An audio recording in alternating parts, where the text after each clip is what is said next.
Okay, so it's been a couple months since we posted that first video of us actually riding the R90-6, so I figured I'd post an update.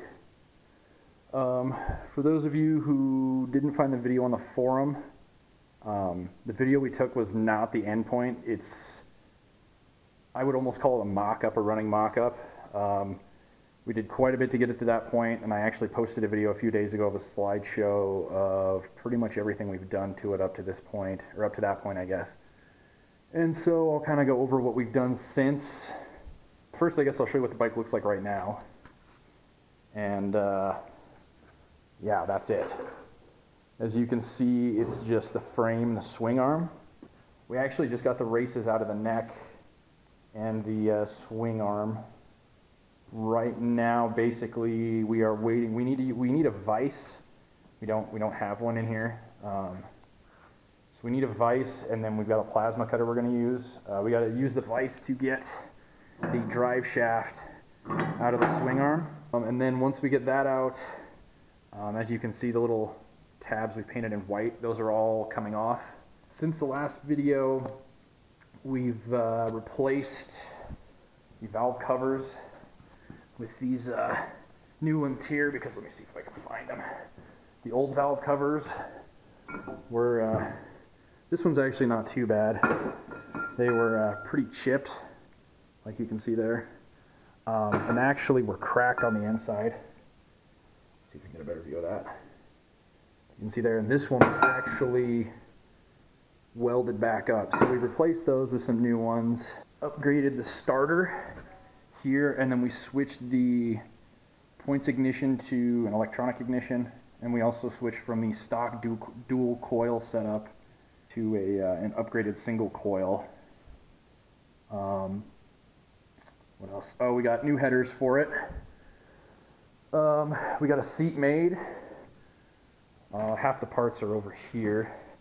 These are the new headers. The seat's under there, you can't really see it. We got that made by a local guy. We got the stock exhaust here. We're actually getting shorter exhaust. It's coming from the UK. They're waiting to send us that until they get the aluminum starter covers in, because right now we just have this fiberglass one that we kind of half-ass painted black. And after we put it on, we decided it didn't really work with the rest of the motor. So we're waiting on one of those, and once they get the aluminum starter cover in stock, they're sending a shorter slip-on exhaust, and they are also sending us a stainless steel fastener kit.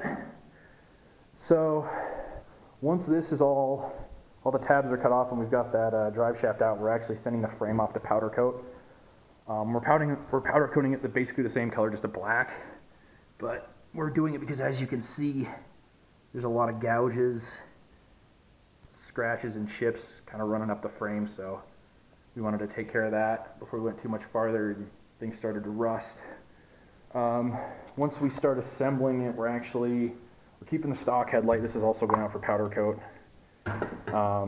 Keeping the stock headlight, and we're replacing all of our fun stuff's in here.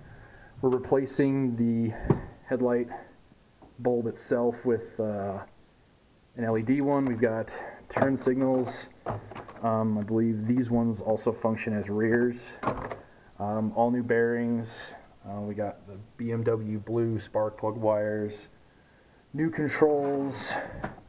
All new switches. We're getting rid of the stock speedometer and tachometer and just switching to a single gauge that's got an analog tachometer and a digital speedometer on it. It's going to kind of clean things up. So we're going to be rewiring the entire bike, but we're using an M unit. I'll go into detail on that later once we start assembly, but that should simplify a lot of the wiring and gets rid of all of the fuses and all that type of thing. And I don't know, I mean, I guess I should have taken a picture before, but for those who don't know, this entire headlight bucket was just completely stuffed with wires. Like, it was ridiculous. So that should clean that up.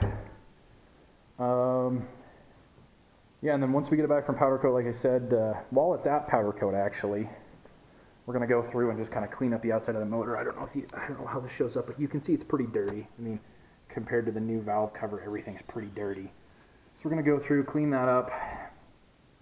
Once we start reassembly, you know, I'll update you guys more on what's going on. But yeah, for right now, that's kind of where we're at. And then for a little bit of backstory on this bike, this actually doesn't belong to me. It's a friend of mine. This is his place. He actually bought it, I don't know, early last summer, maybe last spring, from his grandpa, who actually has owned it since early mid 80s.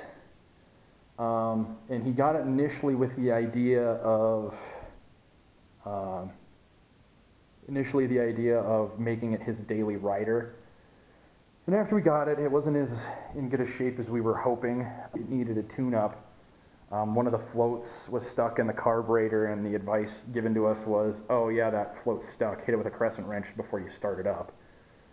So after we put some work into it, we kind of realized that, you know, this could be an everyday bike, but it wasn't going to be an everyday bike anytime soon. So once he decided basically to get a different bike, he ended up with this here. It is a 2014 R1200R, BMW obviously.